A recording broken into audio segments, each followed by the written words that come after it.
Praise the Lord. Hallelujah. Praise the Lord. Hallelujah. Praise the Lord. Hallelujah. Rí pé lágbára díẹ̀ lórí. Adìdí wọ face shield lélẹ̀ láì. Adìdí àtàárọ̀ láti wà lẹ́nu ẹ̀. Nígbà tó ti bá wa sí ṣọ́ọ̀ṣì. A ti wò pé látàárọ̀ bá a ní bọ a tún máa wọ̀ sùn. Lórúkọ Jésù ọ̀rọ̀ yín máa dayọ̀. Amen. Fún Ọlọ́run tó tún wá mú wa ṣe ìsìn òní láyọ̀ àtàlàáfíà látọjọ́ yìí. Bẹ́ẹ̀ ni Ọlọ́run tó pa èmi àti ẹ̀yin mọ́, Ọlọ́run tí ò fi wá sílẹ̀, Ọlọ́run tí ò kẹ̀mí àti ẹ̀yin sílẹ̀. Àjíjọ kí hallelujah mẹ́ta, ògo mẹ́ta láti fi yin Ọlọ́run yẹn lógo. 1, 2, 3 go. Hallelujah. Hallelujah. Hallelujah. Ògo, ògo, ògo. Ẹlòmíràn ọ̀gá ṣe fèsì ní bàbá ìgbé wa lóru. Daddy, this one lágbára ó ní agbára tó ṣe kékeré. Ẹnìkan dẹ̀ máa ṣàmì bó o ṣe rí mi tó rẹ́rìn ayọ̀. Ẹni tó kò sẹ́ kò possible kó o má wọlé kó o má rẹ́rìn toró máa kọ́kọ́ yà ẹ́ lẹ́nu. Ẹ jẹ́ lò ó pẹ̀lú àṣẹ Olódùmarè. Ohun tó máa yà ẹ́ lẹ́nu kó tó dé Wednesday lórúkọ Jésù ìyanu àánú yẹn kó ṣẹlẹ̀ láyé rẹ. Ìyanu tó máa yà ẹ́ lẹ́nu sà. Bẹ́ẹ̀ ni torí ọ̀pọ̀lọpọ̀ oh my God oṣù Ọlọ́run ẹ wọ àdìtú Olódùmarè. Èmi gan wọ̀ mo wọ̀ ṣeré ni sà. Ṣùgbọ́n mo kàn wọ́ gbẹ́jẹ́ wọ̀ gan nígbà tá a ti wọ̀ ọ́ lẹ́nu ẹ̀ látàárọ̀. Ṣùgbọ́n Olúwa sọ pé ọ̀pọ̀lọpọ̀ tó wò ó tó máa wọlé lálẹ́ yìí á yà wọ́n lẹ́nu pé èwo ni bàbá ìtúwọ̀. Bẹ́ẹ̀ ni mo wí pẹ̀lú àṣẹ Olódùmarè ìyanu tó máa yà ẹ́ lẹ́nu bó o ti rí mi tó yà ẹ́ lẹ́nu pé kí ló ṣẹlẹ̀ ìyanu tó máa yà ẹ́ lẹ́nu lójijì lórúkọ Jésù Ọlọ́run kó yọ̀ǹda rẹ̀ fún ọ. Ó ṣàmì mo ní Ọlọ́run máa yọ̀ǹda rẹ̀ fún ọ. Ìyanu àríyànjiyàn ìyanu táwọn èèyàn máa rí ẹ tó máa ní pé báwo ló ṣe ṣẹlẹ̀ Ọlọ́run bá mi ní mo pè lórúkọ Jésù ó máa yọ̀ǹda rẹ̀ fún ọ. Ẹ jẹ́ ká wá yin lọ́run díẹ̀ báyìí lórí yìí. God bless you.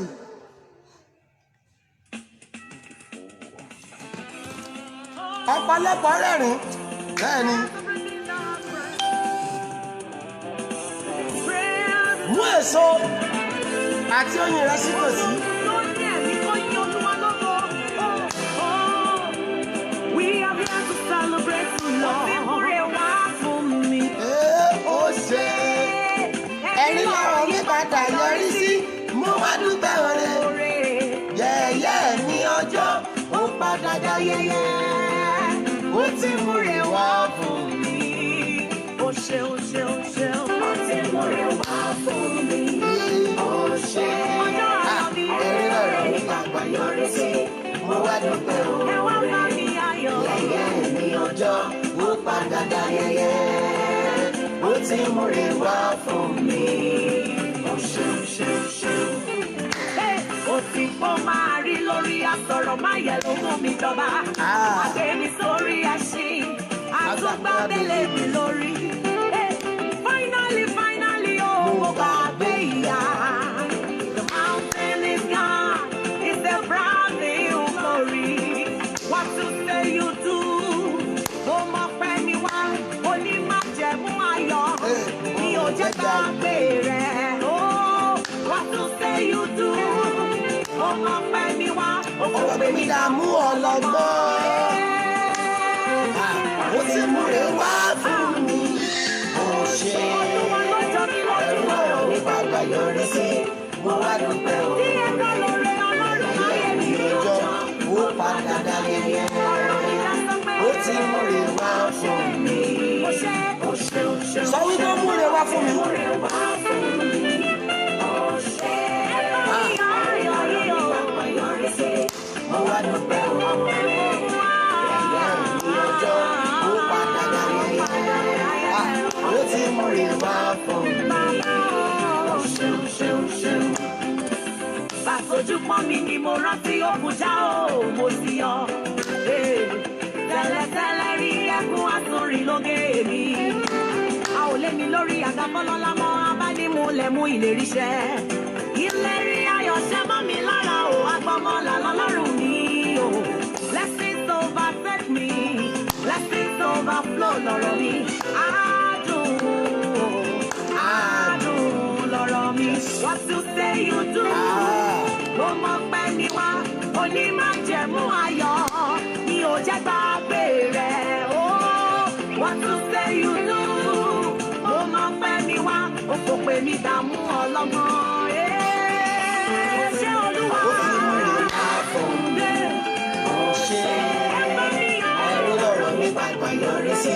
Mo wá dúpẹ́ o, yẹ̀yẹ́ mi ọjọ́, ó padà dáyẹyẹ, ó ti mú rẹ̀ wá fún mi.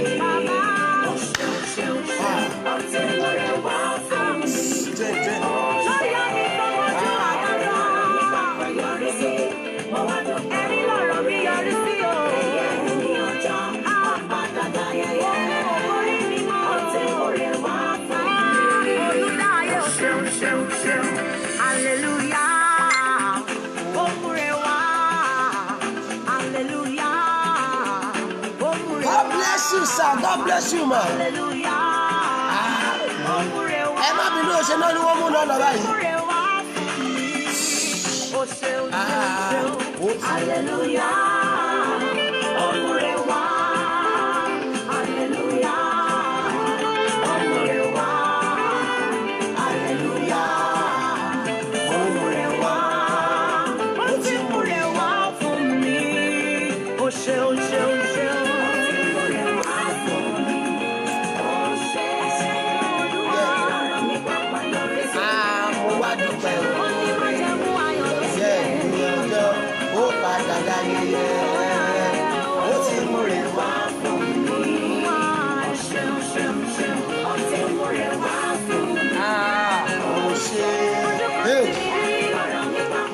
God bless you.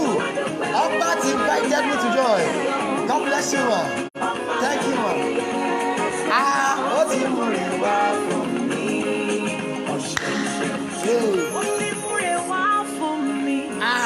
Ó ṣe ẹ̀rín lọ̀rọ̀ mi padà.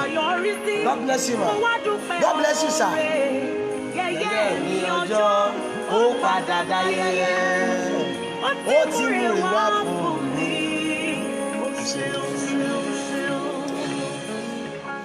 Ẹnìkan máa ṣàmì tó lágbára. A lot of people were surprised when they came in tonight. Ẹlòmíì wọ́n pẹ́ náà ẹ̀wọ̀n bàbá ìtúgbé sójú lóru yìí. Mo rán àṣẹ jáde sà. Mo rán àṣẹ jáde mọ̀. Bó o bá ṣàmì ní gbogbo ibi tó o bá wà. Bó o ti rí mi lóru yìí tí ìṣẹ̀lẹ̀ yẹn yà ẹ́ lẹ́nu. Ìyanu tó máa yà ẹ́ lẹ́nu. The miracle that will catch you by surprise. Bó o bá ṣàmì àánú yọ̀ǹda rẹ̀ fún ọ. Ṣé o sì ń láyé? Mo ní lórúkọ Jésù àánú máa yọ̀ǹda rẹ̀ fún ọ. Mo ní lórúkọ Jésù àánú máa yọ̀ǹda rẹ̀ fún ọ. Mo ní àánú máa yọ̀ǹda rẹ̀ fún ọ. Ẹgbẹ́ mi ilẹ̀kùn tó fagbára kákàtì. Ilẹ̀kùn àṣeyọrí tí wọ́n tì. Bó o bá ṣàmì lórúkọ Jésù Ọlọ́run fàánú sí. Mo ní lórúkọ Jésù Ọlọ́run máa fàánú sí. Mo ní Ọlọ́run máa fàánú sí. Èyí tá a wọ̀ tó báyìí bẹ́ẹ̀ ni. Èyí tá a ṣe kí ni? Èyí tá a wọ̀ tó gbogbo ojú ló ń rolúwa ẹ̀ bẹ́ẹ̀ ni. Ẹgbẹ́ mi sà, year 2020 yìí lórúkọ Jésù ọ̀rọ̀ rẹ máa di testimony. Mo ní lórúkọ Jésù sà ọ̀rọ̀ rẹ máa dayọ̀. Oh my God, ẹ pín àwọn èèyàn wọlé lórí. Ẹ bá mi share rẹ̀ ní 41 times. Ìlàkọjá rẹ sà, ohun tó ń là kọjá tí ò fọgo sọ́lọ́run. Bó o bá ṣàmẹ́, ó máa di testimony. Mo ní lórúkọ Jésù, ó máa di testimony. Lórúkọ Jésù, ó máa di testimony. Mo fẹ́ kọjá àjọ yin Ọlọ́run láàrin bí ìṣẹ́jú méjì. Ọlọ́run tí ò yí padà. Mo dẹ̀ ń gbọ́ orin tá a fẹ́ jọ kọ báyìí. Ọlọ́run ayérayé, ìwọ ni máa gbéga. Ọlọ́run ayérayé, ìwọ ni máa gbéga. Máa gbé ọ̀gá lónìí, máa gbé ọ̀gá lọ́la. Máa gbé ọ̀gá tí ayé mi déjọba ọ̀run. Ìwọ ni máa gbéga. Ọlọ́run ayérayé, ìwọ ni máa gbéga.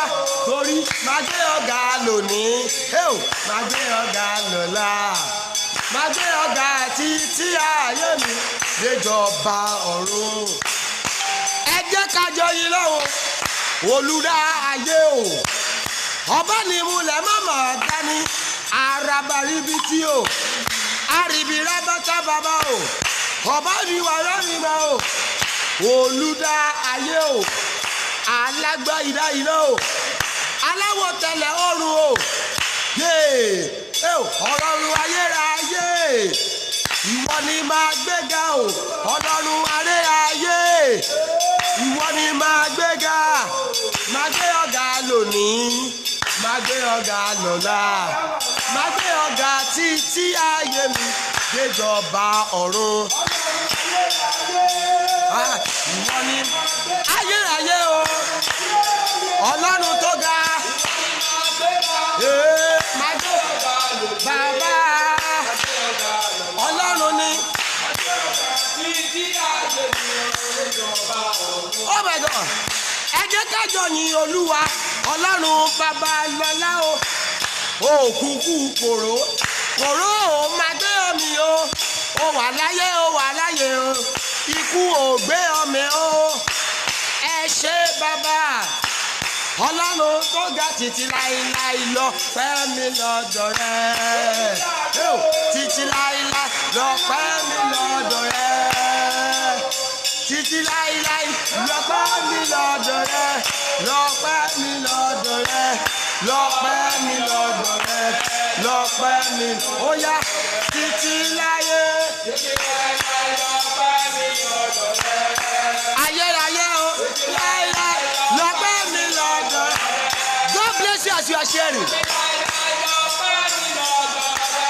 Lọ pẹ́ mi lọ́dọ̀ ẹ ṣé.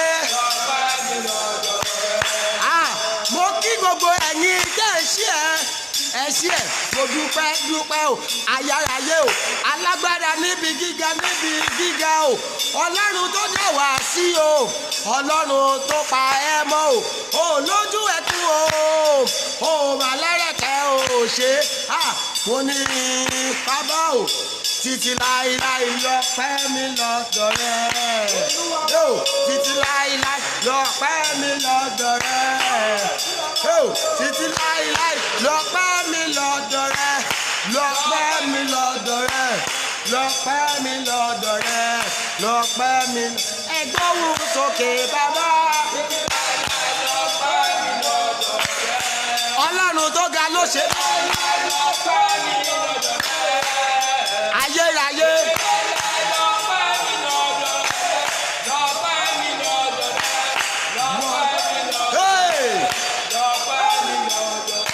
Ìwọ lọ́pẹ́ yẹ o ṣé o mẹ́sàáyà ìwọ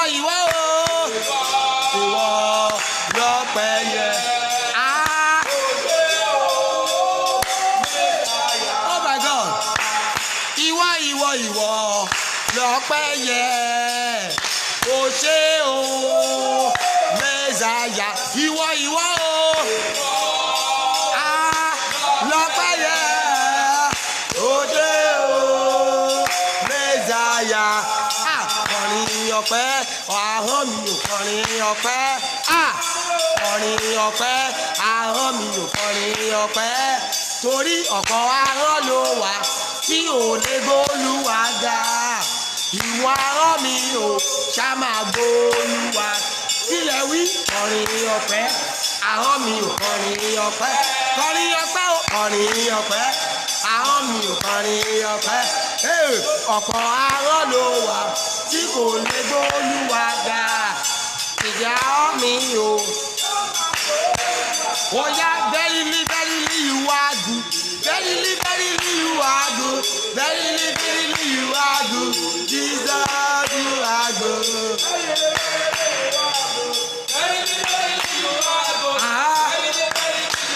Ẹ sọ̀rọ̀. Abba, mo ní lótìtọ́ lẹ̀ dára. Lótìtọ́ lẹ̀ dára. Lótìtọ́ lẹ̀ dára. Jésù rẹ̀ dára. Hey!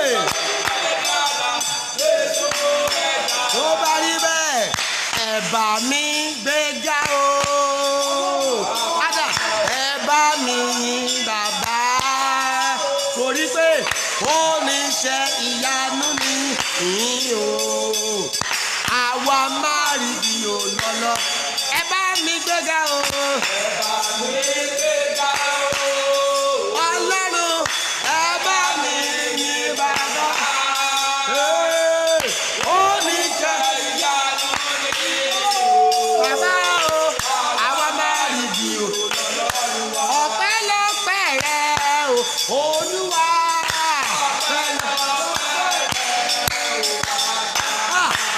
Ọpẹ́lọpẹ́ rẹ ni o, Olúwa.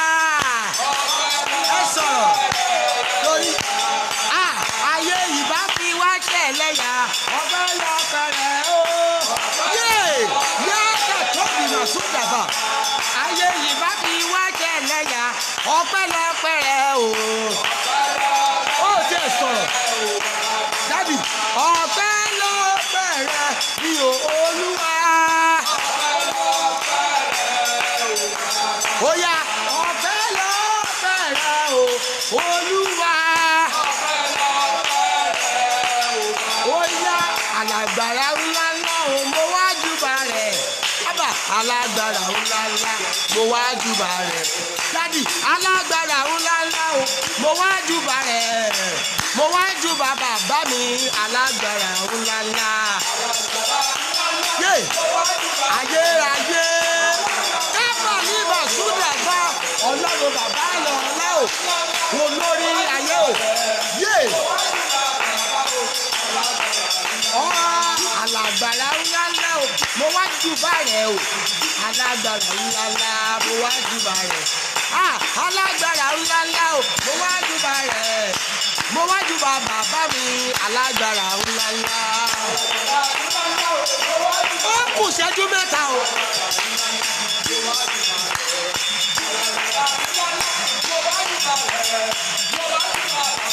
Ó yá, bàbá mo ṣe bàrẹ̀.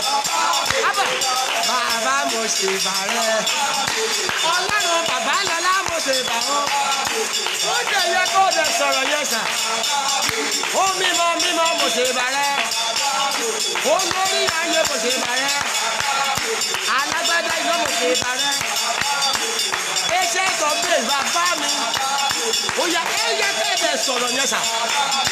Alágbádá iná mo ṣe bàrẹ̀. Ọlọ́run tó ga mo ṣe bàrẹ̀. Ọba bá ti mo lè fọwọ́ dání. Kìnìún ẹ̀yà Júdà.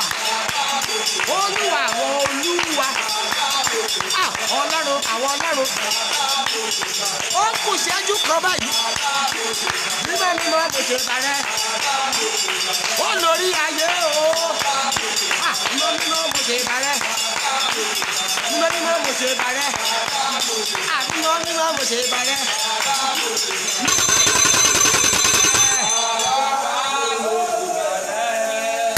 Nítorí oyin Ọlọ́run ẹnìkan dẹ̀ máa ṣàmì wàá dẹ̀ ṣí rẹ̀ ní 41 times. Mo rí àwọn kan sà wọ́n láwọn ti ṣí ẹ̀ ní 70 times. Nítorí ẹ ṣe ju bí mo ti sọ lọ, ju bí ẹ ti lérò. Àtẹ̀yìntẹ́ ti ń ṣe ẹ̀, àtẹ̀yìntẹ́ ò ti ṣe ẹ̀. Lórúkọ Jésù Ọlọ́run máa jà fún yín o. Oh my God, ṣé ò sí láì? Mo ní Ọlọ́run máa jà fún yín. Mo ní Ọlọ́run máa jà fún yín o. Mo ní Ọlọ́run máa jà fún yín o. Látòní lọ, mo rán àṣẹ jáde. Ẹni ṣàmì, agbára tó dá ìdúró lánàá, agbára tó dá ayé rẹ dúró, bó o bá ṣàmì, agbára yẹn laná sọnù. Mo ní agbára yẹn máa laná sọnù. Ṣé o máa gbàdúrà? Ẹ tí ẹ sọ̀rọ̀. Ẹ gbàwẹ̀ ẹ ṣe kankan àti sọ̀rọ̀ tún di ṣẹ́ṣẹ́ òsì. Kí ni káwa ta wá bẹ̀rẹ̀ látọ̀dẹ̀ 1 èní lọ́ndẹ̀ 9? Kí ni káwa ṣe? Ẹ gbàwẹ̀ ẹ ń jẹun bó ṣe wù yín kan tó dẹ̀ wù yín lẹ̀ jẹ. Ẹ tí wàá lè sọ̀rọ̀. Ẹ jẹ́ pé Jésù. Ẹ sọ fún Ọlọ́run, Olúwa fi ayé fi ìdílé mi ṣe bùgbé rẹ. Make my life make my life your living place. Olúwa ṣe kí ni sà? Ẹ má jẹ ẹ mọ̀ kí mo máa sọ fún mo lè dá ṣe bẹ́ẹ̀ dáì bá sọ̀rọ̀ ó lè jẹ́ nǹkan tí màá fi stop lálẹ́ ènìyàn I don't care bẹ́ẹ̀ olúwa fi ayé mi ṣe bùgbé rẹ olúwa fi ilé mi ṣe bùgbé rẹ ẹ fi ilé mi ṣe bùgbé yín o ẹ fi ayé mi ṣe bùgbé yín ẹ pé.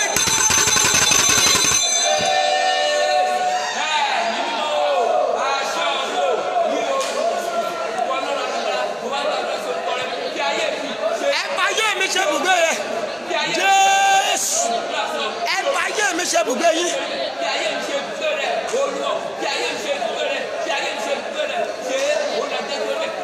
ẹ fi ayé mi ṣe bùgbé yín. Come and live in my life.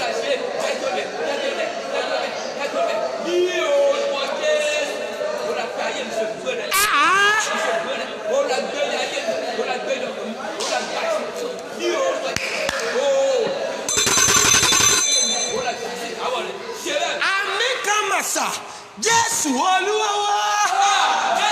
Oh my God, mo ní Jésù Olúwa wá. Ẹ jẹ́ ọjọ́ gbàdúrà tí mò ń gbọ́ yìí. Bẹ́ẹ̀ ni, màá wá fi nǹkan márùn-ún hàn wá. Ọ̀sán yìí l'Olúwa fi hàn mí pé ọmọ mo fẹ́ jẹ́ kó sọ̀kan márùn-ún fún ọ. Kí ni nǹkan náà? Oríṣi ọwọ́ márùn-ún tí bá ẹ̀dá ènìyàn jà. Oh my God, oríṣi kí ni? Oríṣi ọwọ́ márùn-ún tó bá ènìyàn jà. 5 different hands. What are we talking about? If you are tó bá kánjú, if you are not in a haste, I will show you that 5 hands, and I'm very sure bí ẹyọkọ sínú ayé rẹ méjì á wà ńbẹ̀. Ẹ jẹ́ gbàdúrà yìí kí n tó lọ sọ̀rọ̀ yẹn fún wa. Ẹ pé Jésù ìkà ènìyàn tó ń gbaṣẹ́ lórí ọ̀rọ̀ mi. Tó ṣe kí ni? Ìkà ènìyàn wo ló gbaṣẹ́ lórí ọ̀rọ̀ mi? Every evil contractors, whosoever that have taken contract over my life, Lord, kill them without mercy. Olúwa ṣe kí ni? God bless you. Táwọn aláìṣe kí ni? Bẹ́ẹ̀ni, wọ́n gbaṣẹ́ lórí ọ̀rọ̀ rẹ. Ká ní wọn gbaṣẹ́ ló yẹ káyé rẹ ti dájú báyìí lọ. I want you to invite someone. I want you to share both on Facebook, both on Facebook Messenger, both on WhatsApp. Create a watch party and let us pray. Ta ló gbaṣẹ́ lórí ọ̀rọ̀ mi? Ẹgbẹ́ o, gbọ́mísà, wọ́n á gbaṣẹ́ lórí ọ̀rọ̀ ẹlòmíì. Wọ́n ní mọ́nítọ̀ ìdáadáa kò gbọ́dọ̀ kúrò lójú kan. Ẹni tó dẹ̀ gbaṣẹ́ yà á ṣe kíni? A máa fi gbogbo agbára mọ́nítọ̀ ẹ̀.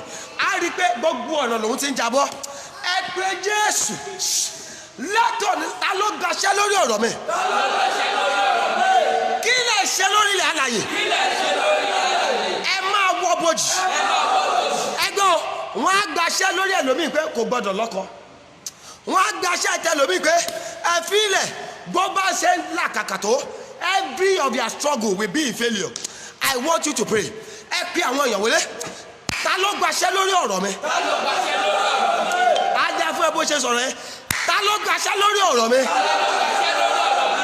Ọkùnrin ni àbóbìnrin. Ó ti ẹ̀ sọ. Ọkùnrin ni àbóbìnrin. Ọmọdé ni àbágbàlagbà. Kí lẹ ṣe lórí ilẹ̀ alààyè? Ẹ máa wọ bojì. Ẹ máa wọ bojì. Ẹ máa wọ bojì.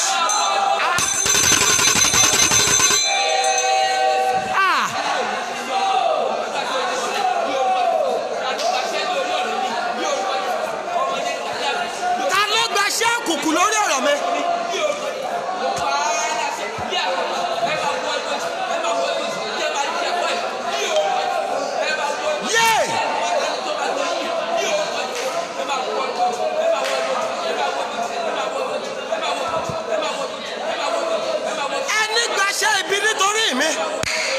Nítorí àwọn tó wà láyìn yìí ó yẹ máa wọ bòṣì.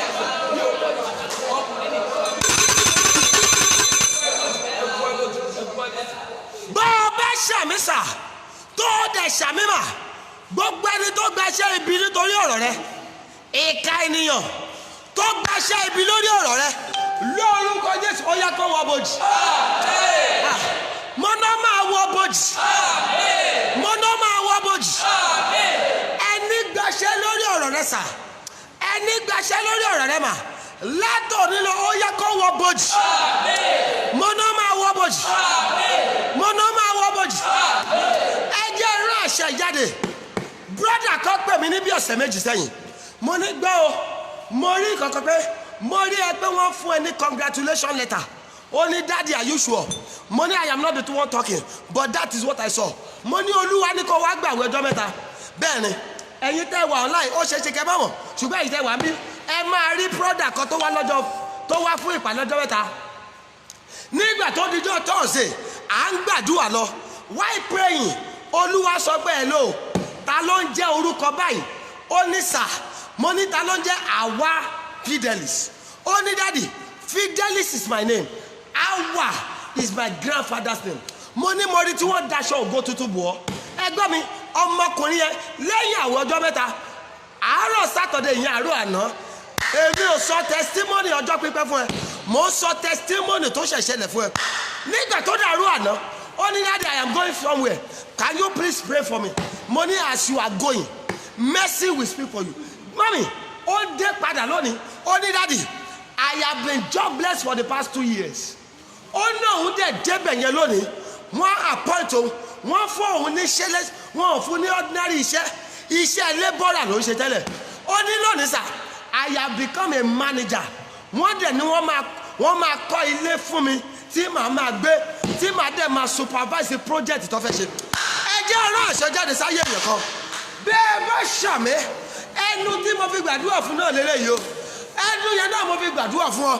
Ilẹ̀kùn àánú tó tì níran rẹ ilẹ̀kùn testimony tí ayé ti fún ọ bó o bá ṣàmì ọwọ́ agbára Olódùmarè ó yá kó ṣí lóru.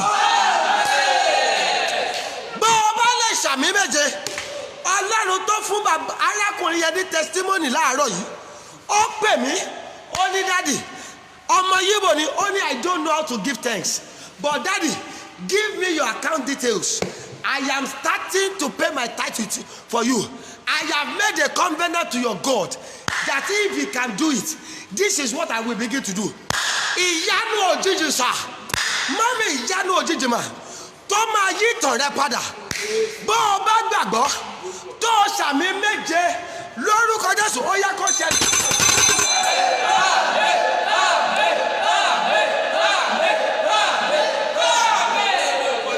Bẹ́ẹ̀ni, arákùnrin yẹn gan ó yà lẹ́nu lọ́jọ́ Thursday pé hello sà, báwo lẹ ṣe mọ̀ mí?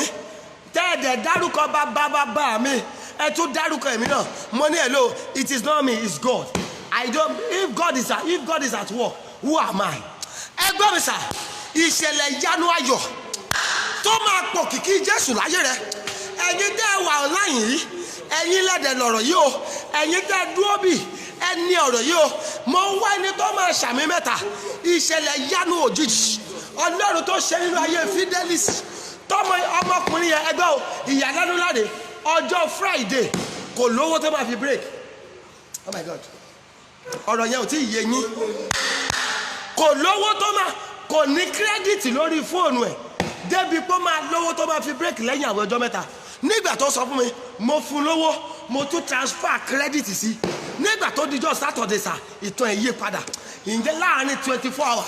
Báyìí kà Paul Marubia. Ẹnìkan ṣàmì ìyanu 24 hours ni mo pè. Ìyanu 24 hours ni mo pè. Ìyanu 24 hours ni mo pè. Ọlọ́run Babalọ́lá o. Ọlọ́run Àkàndélẹ́dẹ. Ọlọ́run Samuel òní. Bí àwọn èèyàn yìí bá gbàgbọ́ tí wọ́n dẹ̀ ṣàmì tí wọ́n táìpù àmì lórúkọ Jésù Ọlọ́run yọ̀ǹda rẹ̀ fún ọ. Àmì mẹ́tàlá mo ní Ọlọ́run máa yọ̀ǹda rẹ̀ fún ọ. Ẹgbọ́n mi mo sọ fún ẹ pé Olúwa ní kí n fi ọwọ́ márùn kan wá tí ọwọ́ yẹn ò bá kúrò lára èèyàn ìyá bless èèyàn lè lọ́bẹ̀ kankan. Kí ni ọwọ́ àkọ́kọ́? Oh my God, ọwọ́ tó yarọ. Oh my God, ọwọ́ kí ni mi? Gbọ́ mi, ọwọ́ tó yarọ. Irú àwọn ẹlẹ́mọ̀ àdí tó máa kọ́ wá bá mi gbẹ́rù mi o bàbá, bá mi gbẹ́rù mi dórí, yé má ṣe dá mi dá bùkátà mi o. Nítorí ọwọ́ wọn yarọ. Ẹ gbọ́ mi sà, ó wà ní ìwé mímọ́ Luke chapter 6 verse 6 to 10. Bíbélì pé ní ọjọ́ ìsinmi Jésù rí arákùnrin yẹn ọwọ́ rẹ̀ ṣe kí ni ó yarọ. Gbọ́ mi ìyá ẹ ti rẹ bro Joshua bóyá ẹ̀dẹ̀ ti rẹ́ni tọ́wọ́ ẹ̀ yarọ rí tó gbẹ́rù dórí ṣó ṣe ṣe ọ̀pọ̀lọpọ̀ lọ́wọ́ ẹ̀ yarọ sà bẹ́ẹ̀ ni oh my God ẹ jẹ́ pé Jésù níbẹ̀rẹ̀ ẹni tọ́wọ́ ẹ̀ bá yarọ bẹ́ẹ̀ ni he is going to look for ama kí ni tẹ ìdí tẹ ọ̀nà tẹ máa fi mọ̀ pọ́wọ́ èèyàn yarọ rèé ẹni yẹn ò ní lè dáhùn rere ṣe ẹni yẹn ò lè ṣe kí ni àti dánìkan ṣohun rere ó máa ní lára sà bí ọba tí ì ráwọn èèyàn kan ràn lọ́wọ́ kò ayé rẹ̀ ò lè dìde ẹ pariwo Jésù ní gbogbo ìtẹ́ bá wà Olúwa ọwọ́ mi yarọ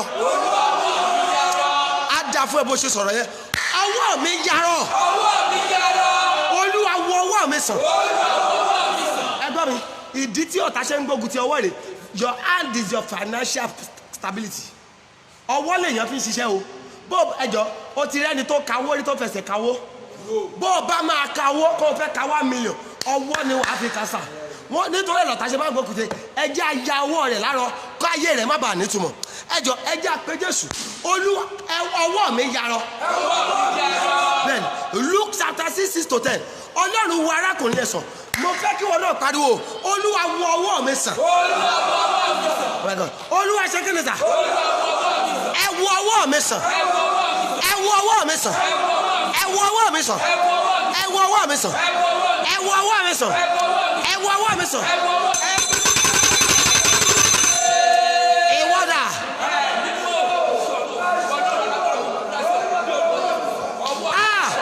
ó tí ẹ lè sọ̀rọ̀.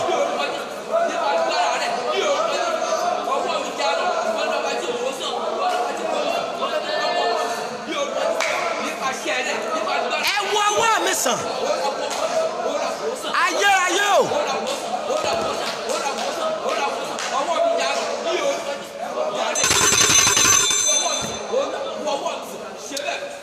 ẹnìkan dẹ̀ máa ṣàmì lóru yìí gbogbo ọwọ́ tó yarọ every paralyzed hand as you shout amen they are strengthened in the name of Jesus Christ.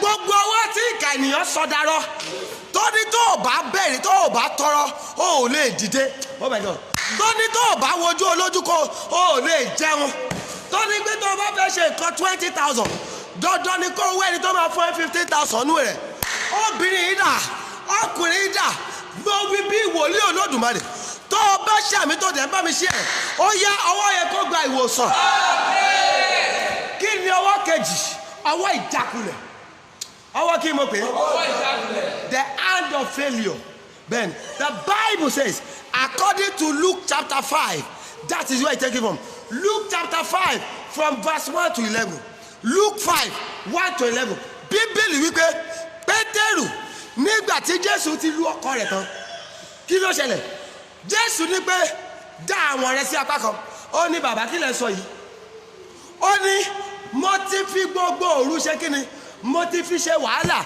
ṣùgbọ́n ìjákulẹ̀ ni mo bá pàdé I have toiled all through the night Luke chapter 5 verse 1 to 11 ó ní gbogbo òru láti fi ṣe wàhálà ayé wa ò nítumọ̀ àrí òun kọ́kọ́ mú ọwọ́ ìjákulẹ̀ gbọ́nsà ọwọ́ ìjákulẹ̀ tẹlomi bẹ́ẹ̀ ni ìjákulẹ̀ tẹlomi at the point of marriage ni wọ́n ní ẹ̀fílẹ̀ kò gbọ́dọ̀ lọ́kọ débi kó máa bímọ ọwọ́ ìjákulẹ̀ mo ti rí èèyàn kan sà ẹgbọ́n mi ẹni yẹn ò jìnnà sí mi mo mọ̀ dáadáa ẹ mà ìyá blessing wọ́gọ́ ṣeéṣe kó mọ̀ odidi ẹ̀ mẹ́rin ló ṣe introduction pẹ̀lú ọkùnrin mẹ́rin kò dẹ̀ ní ibùjókòó mẹ́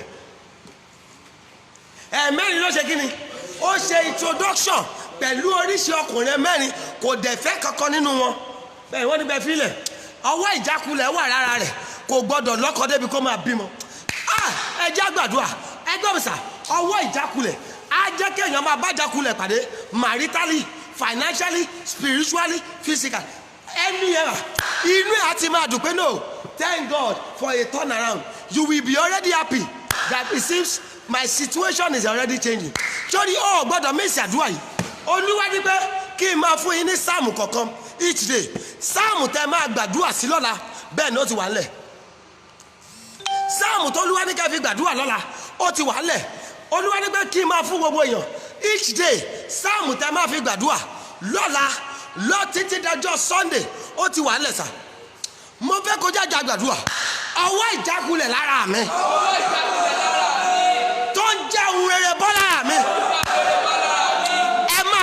sọnù. Ẹ ṣe kí ni? You will be happy that that job is already coming online. But guess what? Tó o bá máa débi iṣẹ́ yẹn báyìí, wọ́n á ní we are sorry, you are no longer needed again. Inú àti máa dùn pé no, this brother has already proposed to me. Ṣùgbọ́n nítorí ọwọ́ ìjákulẹ̀, ọ̀sọ́kọ̀ orúkọ brother yẹn ni pé we are sorry. I can no longer forge again with this marriage. Inú àti máa dùn, oyún yẹn ti dára rẹ lẹ́yìn oṣù méjì nítorí ọwọ́ ìjákulẹ̀, ọwọ́ yẹn á dẹ̀ bà oyún burúkú yẹn jẹ́. Ẹjọ́ á ṣe kí ni? Á bà oyún yẹn jẹ́ lára rẹ, wàá tún bẹ̀rẹ̀ ẹkún. Ẹ jẹ́ àpé Jésù, ọwọ́ ìjákulẹ̀ lára mi. Tí ó gbà mí láyè láti ṣe rere. Every hand of failure that does not allow me to succeed, dry up by fire. Ṣé kí ni? Sórí, mo fẹ́ kó o máa fi kọ́ra sọ̀rọ̀. Gbọ́ mi, mọ́mì, wọn kì í kí aláṣẹ tí kú oríire. Ó dijọ́ tí ayé rẹ bá ní túmọ̀. Ó dijọ́ tó o bá ṣàṣeyọrí kí wọ́n tó sọ pé màmá bless you ó kú oríire. Bro Joshua ọmọ kú oríire. Àmọ́ kó o lè jàjàbọ́. Ẹ jẹ́ àpé Jésù. Ọwọ́ ìjákulẹ̀ tí ò jẹ́ iṣẹ́ rere. Ọwọ́ ìjákulẹ̀ tí ò jẹ́ iṣẹ́ rere. Bẹ́ẹ̀ ó yẹ ẹ máa gbẹ lára mi. Ọwọ́ ìjákulẹ̀ tí ò jẹ́ iṣẹ́ rere. Ó yá gbẹ. Ó yá máa gbẹ. Ó yá máa gbẹ. Ẹ sọ̀rọ̀ dáadáa o.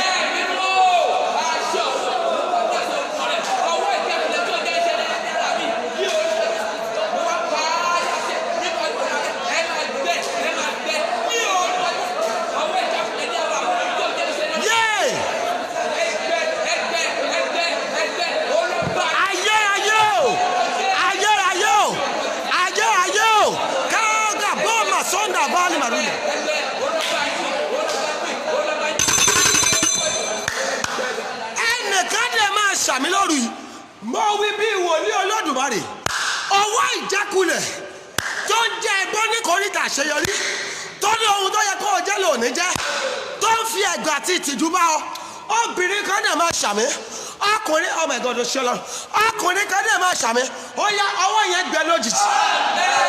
Irú àbí òrè, mo ní ọwọ́ yẹn máa gbẹ lójijì. Mo ní ọwọ́ yẹn máa gbẹ lójijì. Ẹgbọ́n mi kí ni ọwọ́ ìkẹta sà? Ọwọ́ àgàn.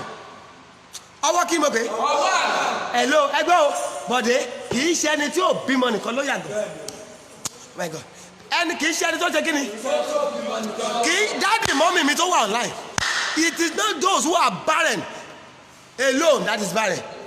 It is not only those who are seeking unto the Lord for the fruit of the womb that is barren. Tó o bá kọ́lé àgàn ni ẹ́. Ọ̀pọ̀lọ oríṣiríṣi ọ̀nà ni ọ̀tá fi àgàn bá àyàn jà. Tó o bá lówó lọ́wọ́ àgàn ni ẹ́ o. Bẹ́ẹ̀ ni, tó o bá ná kọ́tọ́kọ́ tó rò mìíràn àgàn ni ẹ́ sà. Mo fẹ́ kó o gbàdúrà. Bẹ́ẹ̀ ni, according to 1 Samuel chapter 1 from verse 1 to 20, a mọ̀ sà, a mọ̀ ìtàn yẹn. Bíbélì ni pé wọ́n ní pé Pẹ̀línà a máa fi Hánà ṣẹ̀sín, a máa kẹ́gàn rẹ̀, a máa mú bínú pé pẹ̀lú gbogbo bó ṣe ń lọ ṣọ́ọ̀ṣì tó ayé rẹ̀ bàjẹ́, o kò bímọ nítorí Olúwa ṣe nínú. Oh my God. Ẹ jẹ́ gbàdúrà. Mo fẹ́ kọjá àjọ pé Jésù ní gbogbo ibi tó wà. Bẹ́ẹ̀ ni, tó o bá wà nílùú òyìnbó, tó o rí ìwé ìgbélùgbà, ó yàgàn. Oh my God. Tó o bá wà nílùú òyìnbó, níbi táwọn kan ti ríṣẹ́ tí wọn ò ríṣẹ́, tó o débẹ̀, ó nídìí tó o ṣe lọ lú òyìnbó. Ó wọ pé ibẹ̀ yẹn sàn ju Nàìjíríà lọ ló ṣe lọ bẹ̀. O tún wá débẹ̀, ogun Nàìjíríà tún wá ń jà wọ́n bẹ̀, ayé rẹ̀ yàgàn sà. Ẹ pé Jésù, Olúwa ayé mi yàgàn. Olúwa ayé mi yàgàn. Olúwa sọ mí dọlọ́rọ̀. Olúwa sọ mí dọlọ́rọ̀. Ẹ mú àgàn ayé mi kúrò. Ẹ mú àgàn ayé mi kúrò. Ẹ ṣe kí ni? Ẹ mú àgàn ayé mi kúrò. Sórí gbogbo agbára rẹ ni kò fi sọ̀rọ̀ lẹ́yìn. Ẹ ṣe kí ni mà? Ẹ mú àgàn ayé mi kúrò. Ẹni tí ò lọ́kọ àgàn ni. Oh my God. Ó tí ẹ sọ̀rọ̀ yẹn. Ẹni ò lọ́kọ, ẹni ò níyàwó, ẹni ò bímọ, ẹni ò kọ́lé, ẹni tọrọ jẹ, ẹni wojú olójú kó tó jẹun, bẹ́ẹ̀ ni àgàn ni sà. Mo fẹ́ kó wá pariwo Jésù. Olúwa ayé mi yàgàn ohun rere. Ayé mi yàgàn ohun rere. Olúwa wá fàánú yọ̀ǹda rẹ̀ fún mi. Olúwa wá fi àánú yọ̀ǹda rẹ̀ fún mi. Ohun rere tí ayé mi ń ṣaláìní rẹ̀. Ohun rere tí ayé mi ń ṣaláìní rẹ̀. Ohun rere tí ayé mi yàgàn rẹ̀. Ohun rere tí ayé mi yàgàn rẹ̀. Jésù. Jésù. Ẹ wá yọ̀ǹda rẹ̀ fún mi o.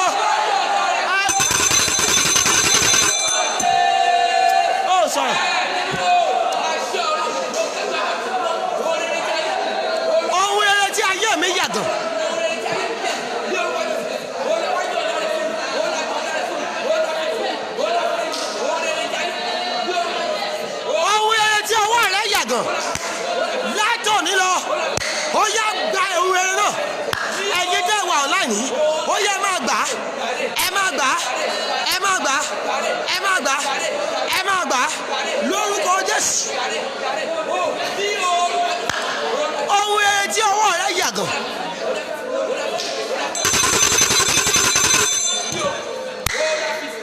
Mami tadi tó ṣàmì. Every good thing that you are barren of, every good thing that you lack, by the power in the name of Jesus Christ, I prophesy, mercy will give unto you in the mighty name of Jesus Christ. Every good thing that you lack, is it job? Is it promotion? Is it husband? Is it children? Is it wife? Is it finances? By the power that raised Jesus Christ from the dead. Lórúkọ Jésù, àánú kó yọ̀ǹda rẹ̀ fún ọ. Ọmọ tí ayé rẹ̀ ràgàn yìí, ìwọ ọmọbìnrin yìí, lórúkọ Jésù, àánú yọ̀ǹda rẹ̀ fún ọ. Ohun eré gbogbo tí ayé rẹ̀ yàgàn, Jésù ni mo gbè, ó yẹ kó yọ̀ǹda rẹ̀ fún ọ. Àkókò ti lọ, kí ni ọwọ́ kẹrin? Ọwọ́ gbèsè. Ọwọ́ ṣe kí ni? Ọwọ́ gbèsè. The hand of debt. Ọwọ́ gbèsè. Obìnrin yẹn wà ní ìwé mímọ́ 2 Kings chapter 4. After the program you can go and read this. 2 Kings chapter 4 from verse 1 to 7. The Bible says, àwọn onígbèsè dé, wọ́n fẹ́ mú àwọn ọmọ arábìnrin yẹn.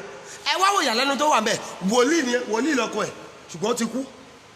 Kí ló túmọ̀ sí? That means you can be anointed and your life is still stagnant. My God. Ọ̀rọ̀ yẹn ò yé yín. Wòlíì lọ́kọ ọmọbìnrin yìí, ṣùgbọ́n ayé rẹ̀ yàgàn, ó yàgàn ohun rere, ó yàgàn owó. Àwọn onígbèsè tún dé, wọ́n fẹ́ kó o lọ́mọ lọ. Bóyá ló máa bọ̀, a fẹ́ kó àwọn ọmọ rẹ lọ nítorí òráyè òrówó ta ní kò san, òrí san. Má gbàgbé, ó yáwó làpó, ó yáwó gúrúmí, ó yáwó gbọ́múlé láńtà, ó yáwó microfinance, ó yáwó cooperatives. Gbogbo owó tó yá yìí náà, ibi kan ní kò rí nǹkan kan mú jáde, ó tún jẹ gbèsè. Oh my God. Ó ṣe kí ni? Ó tún padà jẹ gbèsè. Ọwọ́ gbèsè.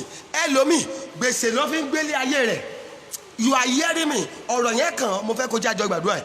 Gbèsè ló fi ṣe kí ni? Bẹ́ẹ̀ni, bí ò bá yáwó kò lè ṣe kankan. Oh my God. God bless you. Bí ò bá yáwó kò lè kọ́lé. Bí ò bá yáwó kò lè ṣohun rere. Ẹ jẹ́ àjọ bẹ́ẹ̀ni. Bí ò bá yáwó àti gbalẹ́kùralé ó máa diṣẹ́ sí lára. Èmi ò mẹ́ni tó lọ̀rọ̀ yẹn lóru. Sórí wa máa ké. Ogún gbèsè ló rọ̀ mí. Olúwa fòpin sí. And the hand of debt. D-E-B-T. D-E-B-T. Ẹ máa pe Jésù. Ẹ̀mí gbèsè tó wà rà mí. Bẹ́ẹ̀ni, ìyàlẹ́nu tí mo rí rè nínú tọ́ba kó èèyàn 100 ilẹ̀ 80% ẹ̀ onígbèsè ni wọ́n. Ẹ wá wo ìyàlẹ́nu tó bá ti sọ̀rọ̀. Ẹ wo Nàìjíríà gan jẹ gbèsè. Nàìjíríà èmi nìkan kọ́ mo jẹ gbèsè, ẹ má pa mí. Nàìjíríà ṣe kí ni? Nàìjíríà jẹ gbèsè. Mo fẹ́ kó jẹ́ àjọ gbàdúrà. Ìwọ tí Nàìjíríà bá ti jẹ gbèsè, ọmọ Ọlọ́run ni wọ́n kò yẹ kó jẹ gbèsè náà. Bẹ́ẹ̀ni. Gbọ́mísà tó ẹni bá jẹ gbèsè, onígbèsè kò sí nǹkan tójú ẹ̀ ò lè rí. Wọ́n á wọ nílẹ̀. Ẹ gbọ́ tí n bá wo àwọn tó yáwó làpò yẹn, wọ́n á gbé abọ́ sí wọn lọ́wọ́ báyìí. Wọ́n á dẹ̀ máa pariwo, ẹ máa ràn lọ́wọ́ o. Ó ti jẹ gbèsè ni o. Ó jẹ gbèsè làpò. Á máa ràn lọ́wọ́, á fi ṣe lẹ́yà káàkiri. Mo pe Jésù. Ǹjẹ́ mo gbàdúrà? Ẹni tó ṣàmì gbogbo afiniṣẹ́ lẹ́yà lára rẹ̀. Bó o bá ṣàmì, Ọlọ́run kò fòpin sí. Ẹ jẹ́ gbàdúrà yẹn. Ṣáàdúrà yẹn ní túmọ̀ bí yà. Ọfà gbèsè lára mi. Ó yá jáde. Ọfà kí ni mo pè é? Bẹ́ẹ̀ni, hand of debt. Ẹlòmíì, you just want to do something of 100,000. You are still borrowing 70,000. Wà ní pé don't worry, book me down. I will pay. God give me 3 months to pay 100,000. 100,000 èèyàn kan á dẹ̀ fi jẹun láàrin 10 minutes. Á dẹ̀ fi jẹun. Ìwọ dẹ̀ ń jẹ gbèsè 100,000. Ó dẹ̀ ní kó fẹ́ san within the space of 3 months. Ẹ jájọ pé Jésù mọ́ mi. Kò yẹ kó o tún jẹ gbèsè lọ́dún yìí. Tó ẹni bá jẹ gbèsè kì í ṣe àṣeyọrí bọ̀rọ̀. Ẹ gbọ́ ẹni nítorí bó bá sùn kò ní lè rọrùn sùn. Ọmọ yẹn ó ṣe Ọlọ́run. Bó bá sùn kò ní lè rọrùn sùn. Ẹ̀mí gbèsè yẹn láwà lọ́kàn ẹ̀.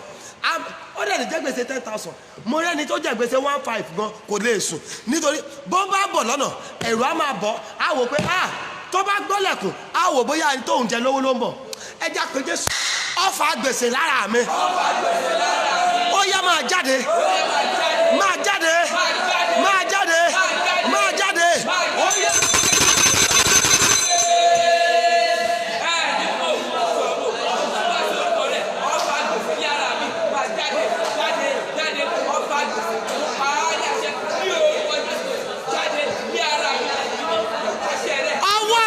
Gbẹ́sọ̀nù. Jésù ẹnìkan máa ṣàmì gbogbo ọwọ́ gbèsè lára rẹ bẹ́ẹ̀ni ọwọ́ tó jẹ́ pé kó máa wí gbèsè kó máa jẹ gbèsè kó jẹ́ pé òun gbèsè ló fi ṣe way of escape tó jẹ́ pé tó o bá tí ì jẹ gbèsè o ò lè ṣeun rere bó o bá ṣàmì ọwọ́ gbèsè lára rẹ tá a gbélé ẹ ó yá ọwọ́ yẹ kó gbẹ ẹni tó kàn yẹn ló ṣàmì gbogbo ọwọ́ gbèsè every hand of debt that has made you a debtor everywhere that have made you to beg before you do anything that made you to enter into any kind of debt and you are afraid of that debtors I prophesy every hand of debt tó o bá ṣàmì ó yá kó máa gbẹ sọnù. The last one mo sọ fún yín ọwọ́ oríṣi ọwọ́ márùn tó wà ní ayé èèyàn tí kì í jẹ́ kéèyàn dìde kí ni ìkarùn ọwọ́ àdánìkàngbé hello gbo márùn báyìí èwo ni tiẹ̀ mẹ́ èwo ni tiẹ̀ mẹ́ hello èwo ni tiẹ̀ nínú márùn tẹ́lómi gan bá wò wàá rí pé márùn gan ló wà ní ayé rẹ̀ wàá rí pé mélòó márùn ọwọ́ kí ni ọwọ́ tó yarọ tí ò lè dáhùn rere ṣe fúnra rẹ̀ oh my God. Number 2 ọwọ́ ìjákulẹ̀ má gbàgbé àìmọye ibi tó ti promise yẹ tí wọ́n padà fulfill promise wọ́n á ní we are sorry can you come back next time. ìyàlẹ́nu láre ẹ̀gbọ́n ẹlòmíì lówó àbúrò ẹlòmíì lówó ṣùgbọ́n tó bá ti promise ẹ̀ báyìí promise nìkan lórí mọ́ tó bá ti ju ọjọ́ tó máa promise ẹ̀ wọ́n á ní we are sorry ẹ má wọrí ẹ̀gbọ́n ẹ má bínú ẹṣẹ́ lè padà wá next time ọwọ́ padà wá next time. èwo ni ò sí lára rẹ báyìí mo rí èèyàn tó sọ pé dáàdì ọwọ́ márùn-ún ló wà lọ́wọ́ òun lára òun ṣùgbọ́n ní ìnàsímọ̀ tí ọwọ́ márùn-ún wà lára rẹ ọlọ́run àwọn bàbá mi ni mo pè tó o bá ṣàmì ọwọ́ márùn-ún ó máa lànà jáde lára rẹ ọwọ́ tó yarọ ọwọ́ ìjákulẹ̀ oh my God ọwọ́ àgàn oh my God ọwọ́ gbèsè ọwọ́ ìkarùn òun ni ọwọ́ àdánìkàngbé. I can tell you, Cherry, and your I can tell you 75% of women in the world, especially in Nigeria, I want to call on that third woman. Ṣé mo parọ́ ni? 75% women in Nigeria. Mo mọ́tò kí okun o, but ní Nigeria yìí sà, Ọlọ́run, àwọn nìkan ló ṣe kí ni? Àwọn nìkan ló ń dá tọ́jú ọmọ wọn. God bless you, wòlíì Olódùmarè. I appreciate you, sir. Ògúnyọ̀ọ́yè Olúwaṣeyì àwọn nìkan sà àwọn nìkan ló ń dá tọ́jú ọmọ àwọn ló máa mọ bọ́ṣẹ́ máa ṣe máa jẹun àwọn ló máa mọ bọ́mọ ṣe máa raṣọ àwọn ló máa mọ bọ́mọ ṣe máa ràwé àwọn ló máa mọ bọ́mọ ṣe máa lọ school bí ọba sọ́njẹ́ ilé àwọn ló máa mọ bọ́ṣẹ́ máa ra oúnjẹ sínú ilé 75 of Nigerian women àwọn ló ń la ìkọ́kọ́ yẹn sórí ìwọ tó bá larú ẹ̀ kọjá tó yẹ pé ọkọ ẹ̀ ń ṣe tó ń ṣe kíni tó ń tọ́jú ẹ̀ orí ọ̀fẹ́ lá lórí gbà mo fẹ́ kọjá ọwọ́ àdánìkàngbé. I appreciate you wòlíì Olódùmarè Ògúnyọ̀ọ́yè Olúwaṣeyì God bless you daddy ìpè yín máa la àgbáyé já. sori tó bá jẹ́ wọ́n ló lọ̀rọ̀ yìí ṣẹ́rí lẹ́yìn ọ̀rọ̀ kánú àákọ́ gbàdúrà méjì bẹ́ẹ̀ ni get your fruit and please get your biro mo fẹ́ fún yín ní sáàmù tẹ́ máa fi gbàdúrà ní ọ̀la sáàmù àti irú àdúrà tó máa gbà lọ́la mo fẹ́ kó get ẹ̀ lẹ̀ ẹ mú biro yín sí tòsí ẹ pé Jésù ọwọ́ àdánìkàngbé lára mi. gbọ́ ẹni bá dánìkan gbẹ́rù ìwọ ti rẹ́ni gbọ́ kí n fẹ́ gbómi yìí sí kí n fọwọ́ kí ni mo fẹ́ dánìkàngbé sórí ṣó rọrùn ṣùgbọ́n sà abájọ Yorùbá máa wí pé bẹ́ẹ̀ ni Yorùbá wí pé àjòjì ọwọ́ ò gbẹ́rù dórí àjòjì ọwọ́ kò ṣe kí ni bẹ́ẹ̀ ni ọwọ́ tí ọwọ́ bá oh my God àwọn Yorùbá ò lẹ́mìí mímọ́ wọ́n ní ọwọ́ kan kò ṣe kí ni tọwọ́ bá fọwọ́ ló máa fọwọ́ mọ́ ọwọ́ kan ò lè fọwọ́ mọ́ o bẹ́ẹ̀ ni ẹ jẹ́jọ́ gbàdúrà àdúrà yẹn ó fẹ́ kó ké dáadáa ogun àdánìkàngbé lọ́rọ̀ mi àdánìkan sanwó ilé ìwọ nìkan ló ń dá sanwó ilé ìwọ àdánìkan wẹ aṣọ fọ́mọ àdánìkan tọ́jú ọmọ àdánìkan wáwó oúnjẹ àdánìkan sanwó iléèwé ẹ máa pe Jésù Olúwa bá mi ṣẹ́ ogun náà lónìí Olúwa bá mi ṣẹ́ ogun yẹn lónìí ó yẹ ẹ sọ̀rọ̀ dáadáa.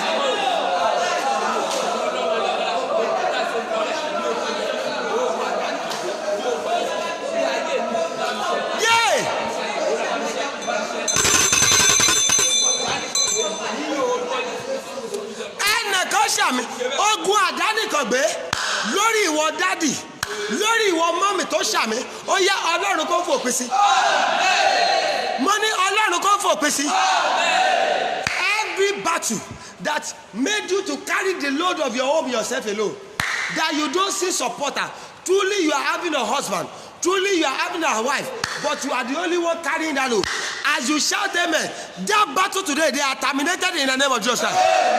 mo ní Ọlọ́run kó fún òpin sí o ẹ jẹ́ gbàdúrà méjì tó kù yìí wo ẹjọ́ tó o bá lè sun ara rẹ nù kó o gbà jọ sọ̀ra èyí tí ayé fogun ròyìn mi tó gẹ́ èyí tí kí ni mo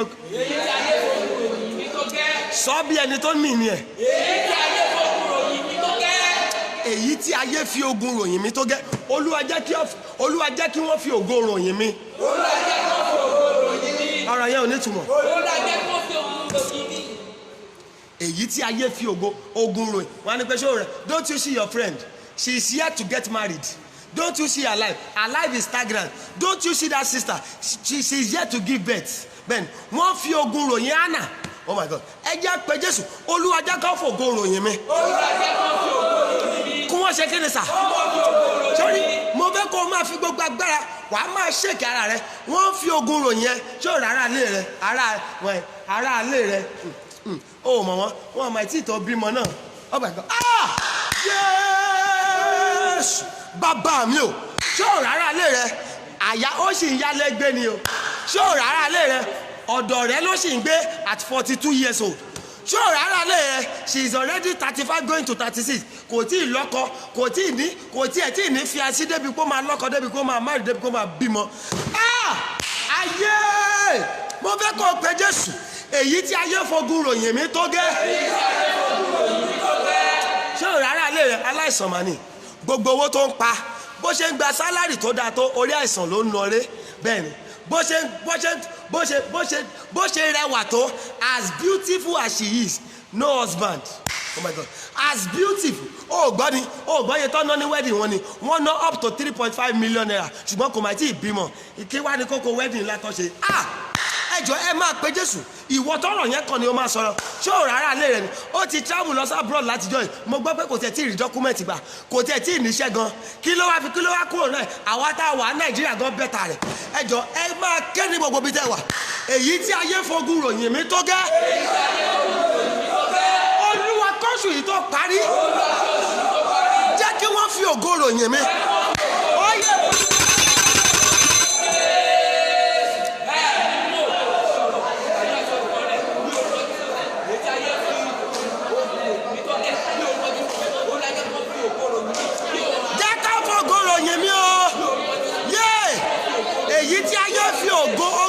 Mi tó gẹ́.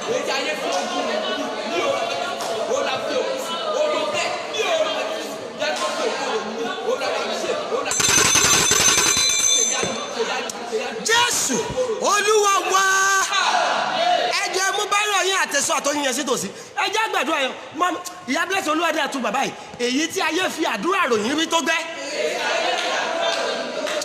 ṣé o rí èyí tí ayé ṣe kí ni mọ́mì. You that you are online, I want you to pray. Èyí tí ayé fi àdú, don't you see her? Ó kò sí prophet tí ó mọ̀ online. Pẹ̀lú bó ṣe ń tẹ̀lé prophet lóríṣiríṣi, ayé ẹ̀ tún wà bákan náà ni. Èyí tí ayé fi tó fi àdúrà ròyìn mi tó gẹ́. Olúwa jẹ́ kí wọ́n fi ẹ̀rí dá mi mọ̀. Jẹ́ kó ṣe kí ni sà? Bẹ́ẹ̀ni, ìwọ ló tẹ̀lé prophet Joshua. òun tẹ̀lé prophet Kọ́láwọlé, òun tẹ̀lé prophet Àjànàkú, òun tẹ̀lé prophet Ajálẹ̀kòkò, wòlíì tó tẹ̀lé nìkan lórí online media kì í ṣọ̀rọ̀ 71 ṣùgbọ́n pẹ̀lú bó ṣe ń tẹ̀lé wọn tó kò tí ì sí ẹ̀rí ogun kan ní sà. Mo fẹ́ kó gbàdúrà báyìí lẹ́ẹ̀mà tóbi àmà kàpọ́lì màrúbì àbàdà ẹ pé Jésù èyí tí ayé fi àdúrà dá mi mọ̀ tó gẹ̀. Olúwa jẹ́ ká fi ẹ̀rí dá mi mọ̀. Let me tell you, people don't want to recognize you with the number of mountains you are going. They don't want to recognize you with the number of prophets you are following. Bẹ́ẹ̀ni, ó lè ní number of 20 prophets ṣùgbọ́n kò kàn wọ́n o. Àṣeyọrí tó tayé rẹ̀ jáde náà fẹ́ mọ̀. Ẹ jọ ẹ máa pe Jésù Ọlọ́run àwọn àgbà, Ọlọ́run àwọn bàbá mi o. Ọlọ́run wòlíì Joshua tó ń sọ̀rọ̀ yìí. Èyí tí ayé fi àdúrà dá mi mọ̀ tó gẹ̀. Olúwa jẹ́ ká fi ẹ̀rí dá mi mọ̀. Jẹ́ ká fi ẹ̀rí dá mi mọ̀.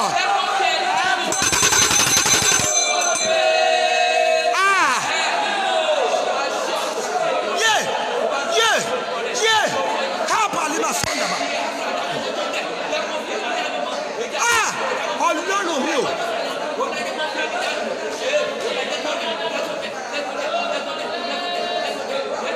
Jẹ́ ká bẹ̀rí dá mi mọ̀.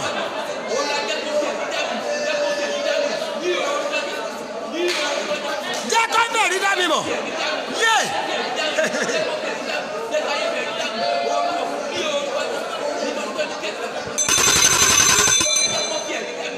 Ẹnìkan máa dẹ̀ ṣàmì mo rí ọmọ mi kan ló sọ̀rọ̀ ó búkì ó ní I am the one. Ó mọ nǹkan tó sọ ó ṣe máa lọ sórí òkè. You know different kind of ẹlòmíì mọ orí òkè ju àwa wòlíì gan lọ. Orí òkè àbàrí mi ò mọ̀, orí òkè ọlọ́bàbá ọlọ́wẹ̀rẹ́ ò mọ̀, orí òkè kò yóò mọ̀, orí òkè àgẹlú ó mọ̀ gbàtọ́ ń gun, gbogbo orí òkè ló mọ̀ ṣùgbọ́n kò sí àánú tó tayọ láyé. Mo pẹ̀lú àṣẹ Olódùmarè ogun tó ní ká máa fi àdúrà dá ẹ mọ̀ ṣùgbọ́n tó ní pé ayé rẹ̀ ò ní nítumọ̀ bó o bá ṣàmì ogun yẹn fa ayé rẹ̀. Mo ní ogun yẹn fa ayé rẹ̀. Albert gbogbo ẹ̀yin dẹ́ ṣàmì ogun yẹn kó fa ayé rẹ̀. Ẹ̀jẹ̀ jẹ́ gbàdúrà kan tó kù èso yẹn àti oyin yẹn ni mo fẹ́ gbàdúrà sí. Ẹ̀dẹ̀ mú báyìí ròyìn lẹ̀ kí n fún yín ládùúgbò àti sáàmù tẹ́ máa gbà lọ́jọ́ Monday tó bá di alẹ́ Monday màá fún yín ní ti Tuesday. Ẹ ò gbọ́dọ̀ mísì àdúrà tọ̀sẹ̀ yìí. Olúwa ọ̀sẹ̀ yìí ó fẹ́ jẹ́ ọ̀sẹ̀ ìyanu nínú ayé àwọn èèyàn. Bẹ́ẹ̀ni àdúrà ọjọ́ kọ̀ọ̀kan màá máa fún yín torí àwọn ò gbọ́dọ̀ miss ẹ̀ 8 p.m. Nigerian time save ẹ̀ sórí fóònù ẹ̀ kó má bàa gbàgbé jẹ́ kó jẹ́ reminder rẹ̀ 8 p.m. Nigerian time with Prophet Joshua Oni bẹ́ẹ̀ni on Facebook. Kí ni àdúrà kan tó kù yìí ohun tí mo ti jù lọ agbára tó ní kó padà jù mí lọ. Kí ni mo pè é?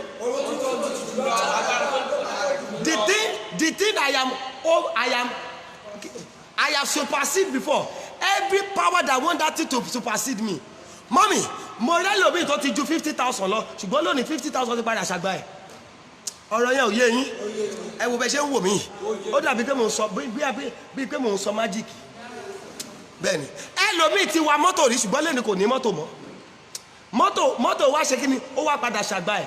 Oh my God. Gbọ́mísà, ẹlòmíì ó ti náwó ìrọ̀rùn ló fi sáìn ṣẹ́ẹ̀kì 1 million tẹ́lẹ̀ bọ̀ lẹ́nu yìí àti ní 10,000. Oh my God. Mo rí èèyàn kan ó bá mi jíìpù èmi fẹsẹ̀ rìn ni o ó dẹ̀ wá bá mi sà jíìpù tó wà babalá jíìpù tó make sense ni RAV4 tó clean jíìpù tó wà òkè ó tún ṣí ọyẹ sára ó ṣí èsì èmi fẹsẹ̀ rìn lẹ́gbẹ̀ẹ́ pedestrian road ni mo wà ó dẹ̀ bọ́lẹ̀ ó ní sir please can you help me mo ní kí ló ṣẹlẹ̀ help ẹni tó wọkọ̀ ó ní ẹjọ́ ẹkọ̀ rí mi inú mọ́tò ni o inú mọ́tò tí mo wà kò sépo nú ẹ̀ ẹjọ́ ẹkọ̀ bá mi wá bóyá 500 àbí 1,000 kí n kàn fi ra epo sínú ẹ̀ tó máa gbé mi délé ẹ̀sà mọ́mì ẹni ló ra 4 kò ní tẹ́lẹ̀ ló ra 4 ó ti nírì ṣùgbọ́n ohun tó níyẹn tó wá padà ṣàgbá ẹ̀ mo fẹ́ kó ké nǹkan tí mo sọ nìyẹn ẹlòmíì ti kọ́ lérí ó wá ṣe kí ni ó wá padà dá láìní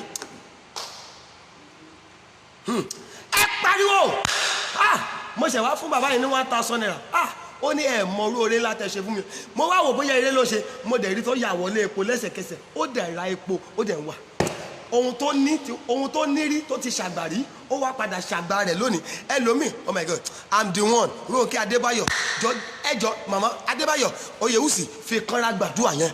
Ẹ pé Jésù, ohun tí mo ti ní, ohun tí mo ti ṣàgbàrí, agbára tó ní kó wá ṣàgbà mí lónìí. Ohun tí mo ti ṣàgbàrí, agbára tó ní kó wá ṣàgbà mí lónìí. Àṣẹ máa sọ, Olúwa bí agbára yẹn wò. Olúwa bí agbára yẹn wò. Ohun tí mo ti jù lọ rí. Ohun tí mo ti jù lọ rí. Agbára tó ní kó wá jù mí lọ lónìí. Agbára tó ní kó wá jù mí lọ lónìí. Bẹ́ẹ̀ni, ẹlòmíì ti wa mọ́tò rí online. O ti wa wọ́n obìnrin ni ẹ lóòótọ́. O ti wa mọ́tò rí ṣùgbọ́n mọ́tò yẹn dà lónìí. O ti wá padà fẹsẹ̀ rìn.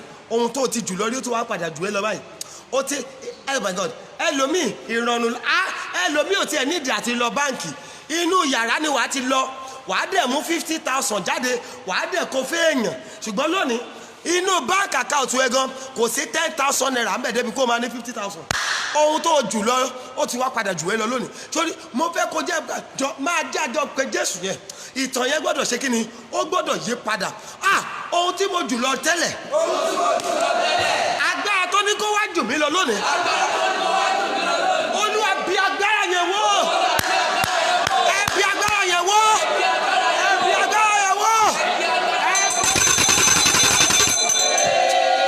Sọ̀rọ̀, David sọ̀rọ̀, Oyèwùsì sọ̀rọ̀,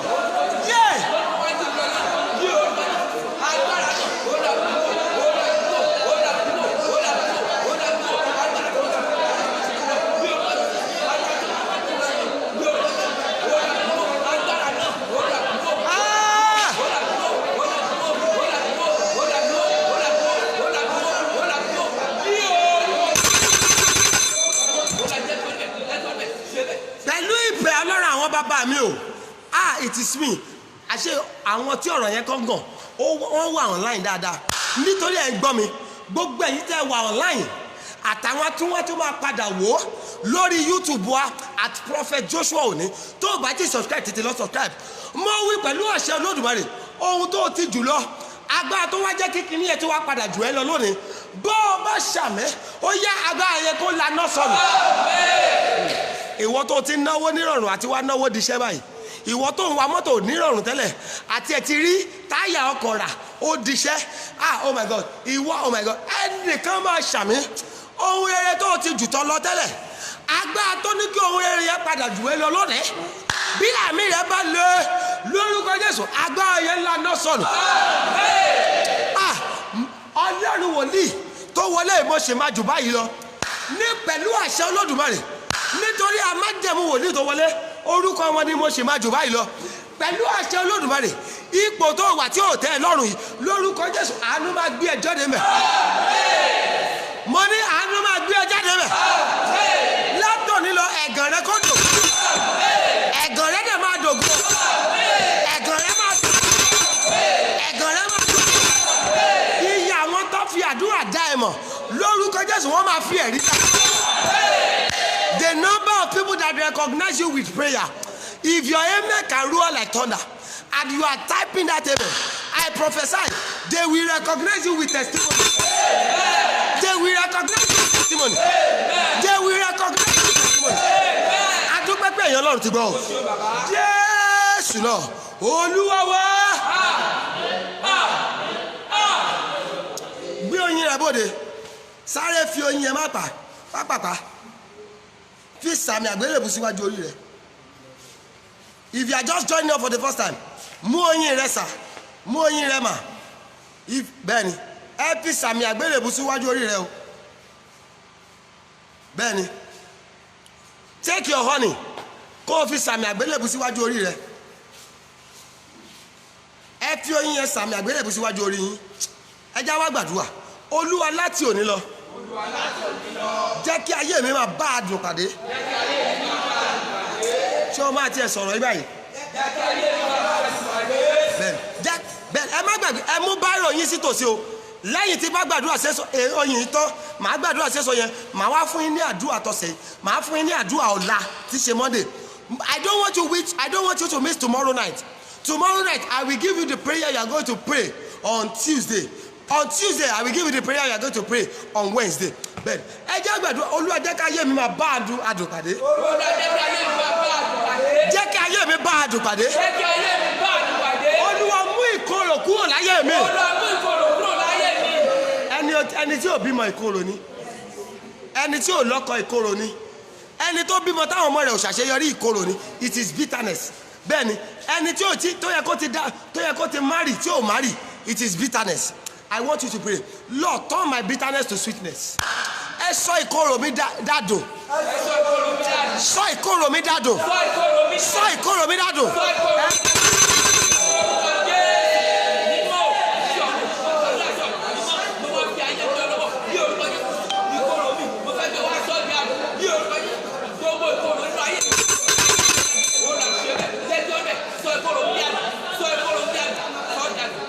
Ọ̀rọ̀ àṣẹ kan ni o, àmì mẹ́ta ló dẹ̀ máa ṣe látòní lọ. Ìkorò ayé rẹ, Ọlọ́run àṣẹ o, Ọlọ́run àṣẹ o, Ọlọ́run àṣẹ o, Ọlọ́run àwọn bàbá mi o, ìrẹ́jú èèyàn tó ṣàmì tí wọ́n dẹ̀ bá mi táìpù àmì ní gbogbo ibi tó bá wà tó dẹ̀ máa ṣí ẹ̀rẹ̀ nígbà mẹ́ta lórúkọ Jésù. Àtẹ̀yìn tẹ́ ṣí ẹ̀, àtẹ̀yìn tẹ́ ò tiẹ̀ ṣí ẹ̀, lórúkọ Jésù ìkorò ayé yóò yá kó lọ dàdùn. Ẹ mẹ́sàn-án yín jáde, ẹnu ẹ̀sọ́ yẹn sókè, ẹ jẹ́ gbàdúrà látòní lọ. Olúwa jẹ́ kí ayé mi máa sèso yanu. Olúwa jẹ́ kí ayé mi máa sèso yanu. Let my life be fruitful of miracles. Ben, jẹ́ kí ayé mi máa ṣe kí ni?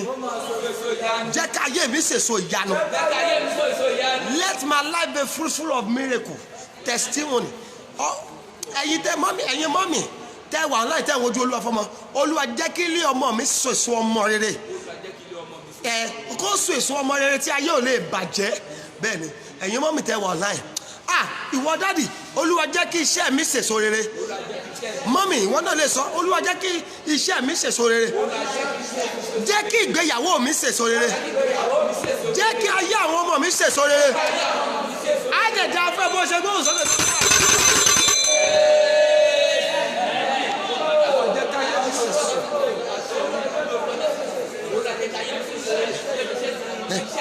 Jẹ́ ká ayé mi sèso rere.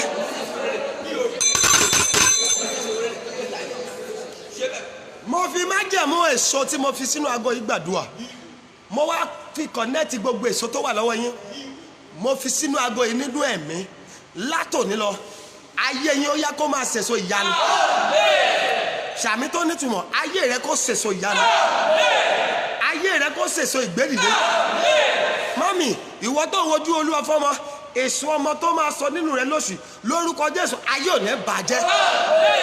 Bàbá lè gbàdúrà fẹ́ èèyàn kan tó wá ṣọ́ọ̀rù tí mo parí lọ́jọ́ sátọ̀ láàárọ̀ àná tó dẹ̀ ní testimony kí alẹ́ àná ó tó lù. Mọ́mì, dádì, kí a tó ríjọ Wednesday sàmà lórúkọ Jésù, ẹ̀rí tó máa mi ìdílé rẹ, ẹ̀rí tó máa mi ìran rẹ, bí àmì rẹ bá lè ó yá kó tẹnu rẹ jáde. Mo ní Ọlọ́run kó yọ̀ǹda rẹ̀ fún ọ, kò dẹ̀ yí padà o. Jésù Olúwa wa. Get your Bible and your book now. Bẹ́ẹ̀ni. Tomorrow is another day, 8 p.m. Nigerian time. If today is your first time of watching, subscribe to my YouTube page after the program. Prophet Joshua Oni. You are past programs. You are going to see all our past programs. You can download and begin to watch. And as you are watching, I know that testimony will locate you in the name of Jesus Christ. Ben, Ọ̀rárá, Ọlọ́run ṣe wọ́n ti ṣí ṣọ́ọ̀ṣì ilẹ̀ báyìí. Gbogbo ẹ̀yin tẹ́ ẹ wà lẹ́kọ̀ọ́ ẹ fọkànbalẹ̀. Ẹ máa pàdé, a máa wá pàdé. Dandan ni o gbọ́dọ̀ ní testimony.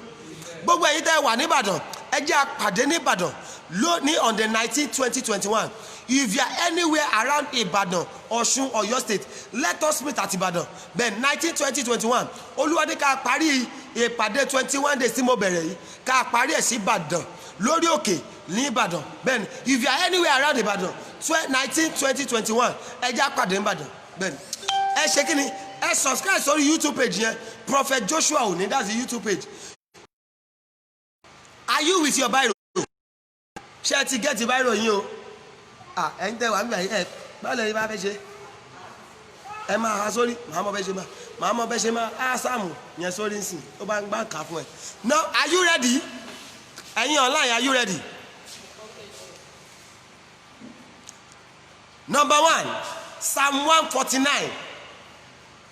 Màá dẹ̀ máa fún yín ní kókó àdúrà tẹ́ máa gbà. Psalm 149, Psalm 80, and Psalm 85. Let me come again. Psalm 149, Psalm 80, and Psalm 85.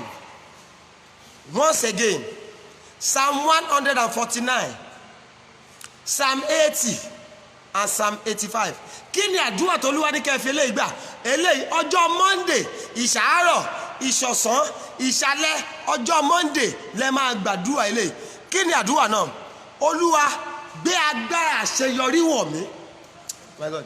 Ṣé kí ni? Àdúrà tẹ máa gbà lọ́jọ́ Monday ìyẹn ọ̀la. Bẹ́ẹ̀ni. Ọjọ́ Ajé. Bẹ́ẹ̀ni. Gbé agbára àṣeyọrí wọ̀ mí. Psalm 149, Psalm 80, and Psalm 85. Àdúrà tó máa gbà wé, Olúwa ẹ gbé agbára àṣeyọrí wọ̀ mí. Endow me with the power of success. Bẹ́ẹ̀. The power to succeed, endow me with such powers. God bless you. Wòlíì Olódùmarè, Evangelist Paul Ogutoyinbo, you are welcome, Daddy. God bless you, sir. Psalm 149, Psalm 80, Psalm 85. Please don't miss tomorrow. Tó bá di ọ̀la, màá fún yín ní ti Tuesday. Bí ẹ̀mí wọn bá ṣe darí. Bólúwa ṣe ní kí n ṣe lọ́sẹ̀ yìí nìyẹn. Ọ̀sẹ̀ yìí, Bólúwa ṣe ní kí n ṣe nìyẹn. I don't want you to miss it tomorrow. Then save it on your phone. Save it on your reminder that 8 p.m. time out with Prophet Joshua on Facebook. 8 p.m. Nigerian time. Mo ti fún yín ní àdúrà tẹ́ máa gbà lọ́sẹ̀ yìí bẹ́ẹ̀ yẹn. Olúwa ṣe kí ni? Bí agbára àṣeyọrí wọ̀ mí. Ẹni bá ṣàṣeyọrí àṣetì kúrò láyé rẹ̀ nìyẹn. Bẹ́ẹ̀ni. Ẹ jẹ́ nawọ́ sí ẹ̀bì àdúrà yìí. Gbogbo ẹ̀yin tẹ́ ti kọ ẹ̀bì àdúrà sí ìbàyìí. Ẹ̀yin tẹ́ ò tí ì kọ ti yín. Ẹ sáré kọ o. My prayer line. Okay, we are already in Monday. Ẹ̀yin tẹ́ ti wà ní Monday. Pray that prayer immediately. Pray that prayer immediately. You that you are already in Monday. Pray that prayer immediately. Ẹ jẹ́ gbàdúrà. Bẹ́ẹ̀ni, if you are here to send your prayer request, you already have my own number. It's 08039 462147. Oh my God. Olúwa sọ pé yín kan wò mí báyìí. Ẹ̀yin yẹn mo fẹ́ gbàdúrà fún lẹ́yìn àdúrà yìí. Olúwa sọ pé o ò lè ṣe kó má rẹ́ni tó ti kú. Ẹni kejì, ẹni tó ti kú yẹn, ìwọ àti ẹjọ́ wọ̀yà, ẹjọ́ ń jà. Ìwọ àti ẹni tó ti kú, ẹjọ́ ń jà. Olúwa sọ pé kì í ṣe pé o fẹ́ kú. Kì í ṣe pé wọ́n dẹ̀ fẹ́ pa ẹ́. Olúwa sọ pé wọ́n fẹ́ sọ ayé rẹ dòkú. Kó o wà láàyè ṣùgbọ́n kó ohun rere dòkú nínú ayé rẹ. If you are the one, after this program, I want you to call me. Ẹ jẹ́ náwó sí prayer request yìí. If you are here to send your prayer request, please, I want you to send it to that my WhatsApp line. Send it to that my WhatsApp line. So àwọn ọmọ wòlíì wọ́n á ṣe kí ni wọ́n á bá mi kọ jáde. Ẹ pé Jésù gbogbo prayer request yìí Olúwa jẹ́ kó padà di testimony.